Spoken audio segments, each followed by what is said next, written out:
Your promissory note, we talked about it before. It's like an IOU. It's the promise to pay. It is a contract between the borrower and the lender.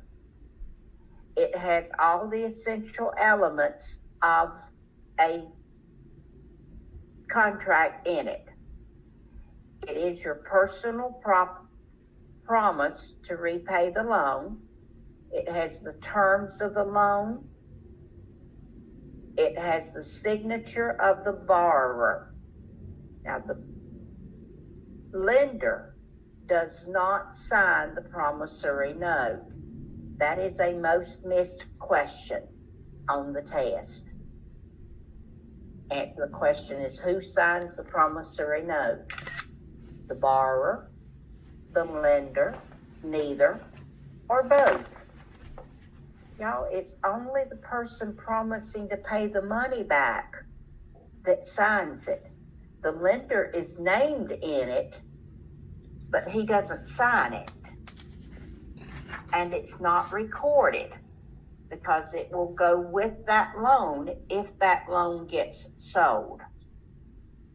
How many of you have gotten a mortgage loan and before you made your first or second payment, you get a letter from your lender saying, we've sold your loan to somebody else? Have you had that happen to you?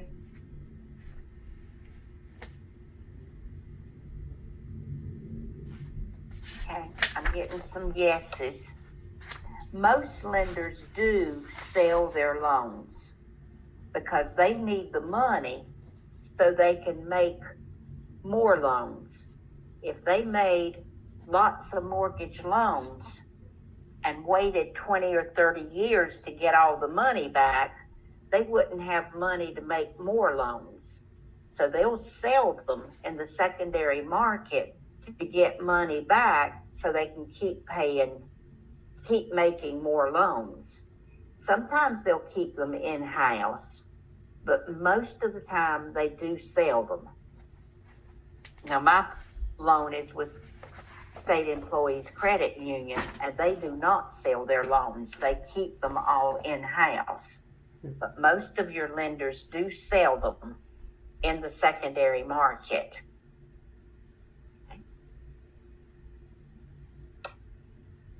There are 3 clauses in that promissory note that you must know. Okay? The first one is an acceleration clause. The acceleration clause is a clause that says if the borrower falls behind on his mortgage payments, the lender has the right to accelerate the loan, meaning call the whole note due. They have the right to call the whole note due if you fall behind. Think of it this way. When you step on the acceleration of the accelerator of your car, what happens? What happens when you step on the accelerator? Rise. You go faster, right? You speed up. So that acceleration clause does the same thing. It speeds up the repayment of your loan. Okay? The prepayment penalty clause says that if you pay your loan off early, they can charge you extra interest or penalty for paying it off early. Now, not all loans have a prepayment penalty. Your government loans, FHA, VA, they do not allow a prepayment penalty. And a conventional loan in North Carolina for less than $150,000 cannot have a prepayment penalty. But if it's more than that, there could be. But if that loan is going to be sold in the secondary market, then there is no prepayment penalty. Why wouldn't they want the money sooner? Why wouldn't they want the money sooner? They lose interest. Well, yeah, but the acceleration clause is sort of a pre-foreclosure. You know, if that borrower has fallen behind on their mortgage, they've got to give them a chance to catch it up. They'll send them a past due letter saying you are X number of months behind on your mortgage, and they'll give them 10 days to catch it up. Then if they don't do that, the next letter they get is an acceleration letter saying, we asked you to pay the 3 months you're behind and you didn't do that, so now we want all of our money. And if they don't pay that, then the next letter they get is a foreclosure letter. So it's just a process leading up to foreclosure if they can't pay what they owe. Okay? All right. The last clause that's in your promissory note is the due on sale clause. This is also known as the alienation clause. Remember back in chapter 5 when we were talking about transfer of title, talking about the deed? When you transfer your title, the legal term for that is alienate. So the alienation clause is when you sell your property, you've got to pay off the loan. When you sell it, you no longer own it. You no longer have the collateral that you pledged as security for your loan. So when you sell that, they expect you to pay off the loan that you have on the property. And that's called the due on sale clause. That's the clause that prevents a conventional loan from being assumable. Your FHA and VA do not have a due on sale clause. So those loans are assumable if the borrower qualifies for the loan. But like I told you the other day, we have not done loan assumptions in a very long time because it's cheaper to get a new loan now than it is to assume a loan. Okay. All righty. Everybody good on those 3 clauses that are in the promissory note? Oh, Ebony, it's the clause that prevents conventional loans from being assumable. No one can assume a conventional loan. They have to be paid off, and the purchaser has to get a new loan. Any other questions? You're welcome. Can you please repeat the prepayment penalty clause in regards to North Carolina? Yes, ma'am. If the loan is less than $150,000, no prepayment is allowed. If it is more than $150,000 and the lender is going to keep it in-house, not sell it in the secondary market, they may charge a prepayment penalty. But if it's going to be sold through Fannie Mae, Ginnie Mae, or Freddie Mac, then no prepayment is allowed. Once it is sold in the secondary market, that's considered government involvement. And if there's any government involvement in the loan, then no prepayment is allowed. Okay.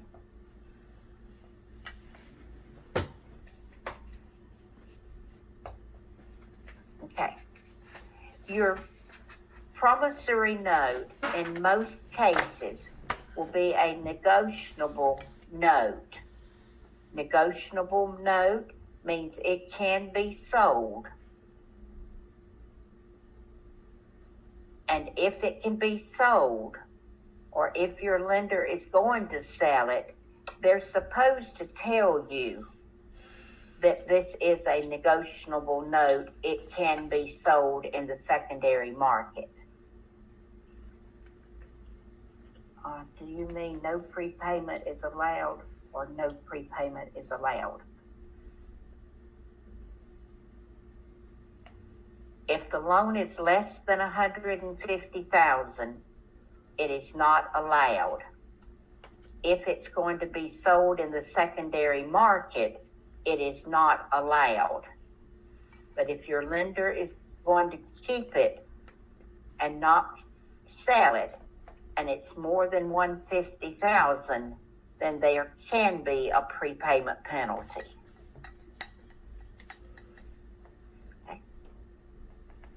Okay. A non-negotiable note means they will not sell it in the secondary market. It will be kept in-house. You will always make your payments to the lender that made you the loan.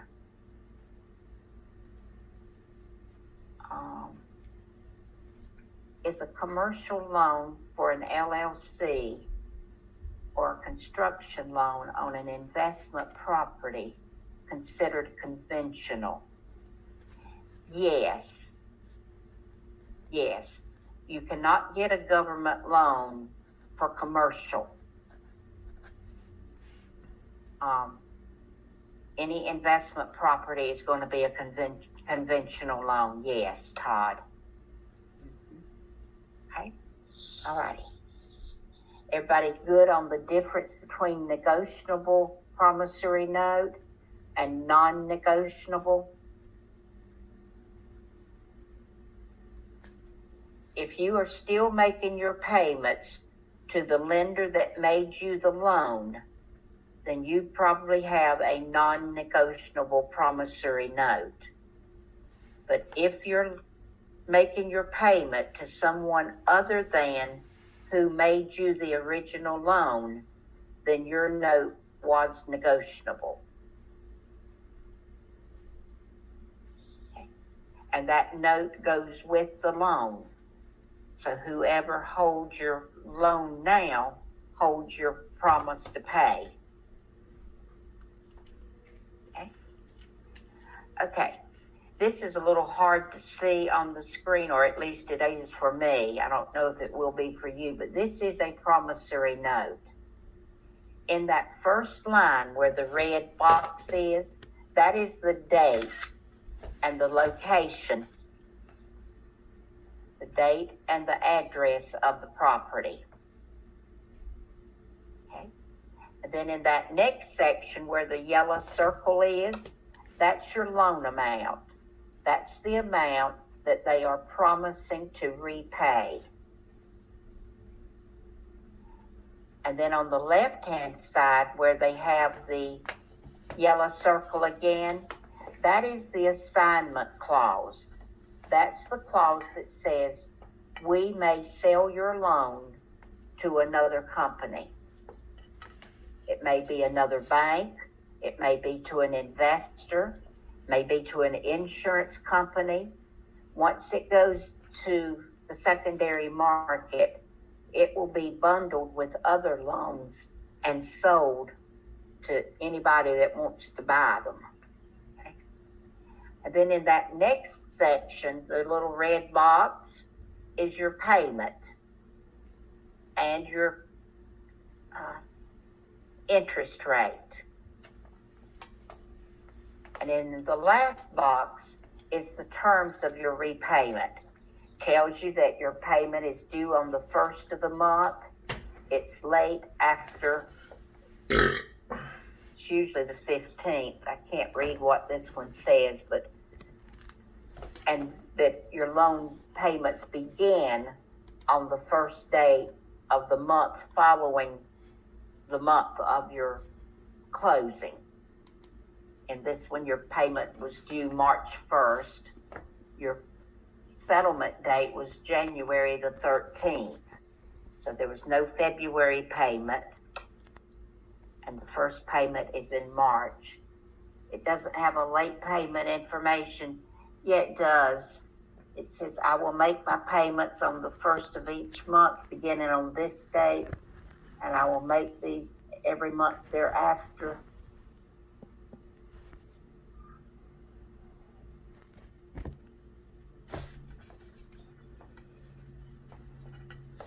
I don't see it right there, but this is not your whole promissory note, Donna, but it does have the late payment in there. Most of the time, they have a 5% of your payment is a late payment. Interest will be charged on unpaid at a rate of monthly payment shall be this amount. I don't see the clause that says there is a late payment, but there is. And it would be in your promissory note. Okay. On page, in your workbooks, figure 13.2 is this same thing. It may be page 127, Jonathan says. It may go into more detail than what's on the screen right now. Okay. Okay. Oh, this is the rest of it. Sorry. This states there may be a balloon payment. Do you know what a balloon payment is? A balloon payment is when your loan is amortized over a longer period than your loan. You may have a 10-year loan, and they will amortize it over 20 years so that your payment will be less. But at the end of the 10 years, you've been making payment as though it were 20 years. So at the end of 10, you're still going to owe some money. And that balance that you still owe is called a balloon payment. It's the final payment on that loan. Okay. And then this particular one has no prepayment penalty. And then the late charge, Donna. If the full amount of this monthly payment is not made within 10 days of the due date, there shall be a 5% penalty. 5% of your overdue payment is your late fee. Okay? And then your acceleration clause is in your note. States that if you are in default of your loan, they may call the entire amount of that loan due and payable. And then the last one is your security instrument. This note is secured by a mortgage or a deed of trust.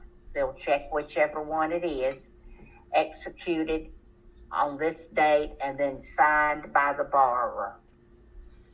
Remember, it's only the borrower that signs. Okay. All righty. The difference between the mortgage and the deed of trust is probably a good place to start tomorrow. We've got 5 minutes left, so don't split out on me. Don't you leave. You need to read in your textbook the chapters for this finance. It is chapters 14 and 15 in your textbook. Read that before class tomorrow. It'll make all of this financing stuff a whole lot easier to understand if you have read it. Can I go back? Sure. If you have read it before you come to class tomorrow, you will have a whole lot easier time understanding it. So please, please, please read chapters 14 and 15 in your textbook. Any questions about what we have been over today? No, yeah, sure. No, yeah, whatever. Tomorrow night, you're going to have a settlement statement to do for homework over the weekend and the first part of next week. So that'll just give you something to look forward to, won't it? Oh, yeah. Yes. No questions? All right. Okay. Again, y'all, I'm sorry for the technical problems we had